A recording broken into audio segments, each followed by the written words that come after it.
बरोबर आहे. हे लीगल पोझिशन अशा आहे की पोलीस स्टेशन एक पब्लिक प्लेस आहे आणि पोलीस स्टेशन एक पब्लिक प्लेस असताना आणि पोलीस अधिकारी कर्मचारी हे पब्लिक सर्वेंट असताना ते त्यांचे कर्तव्य बजावत असताना त्यांचे व्हिडिओ रेकॉर्डिंग करण्यामध्ये कोणत्याही प्रकारचे बंदी नाही आहे.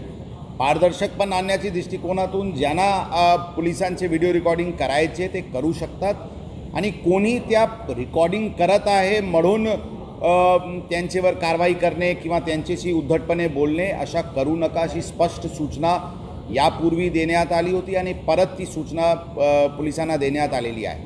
रस्त्यावर पण आम्ही काम करत असताना कोणी आमचे व्हिडिओ रेकॉर्डिंग करू शकतात, त्यामध्ये पण कोणत्याही प्रकारची बंदी नाही आहे. ही पण सूचना सर्व अधिकारी कर्मचारी यांना देण्यात आलेली आहे. फक्त महिला कर्मचारीचे पर्सनल डिग्निटीचे कोणत्याही प्रकारचे त्यांच्यावर आक्षेप येऊ नये एवढेच एक काळजी घ्यावा लागते.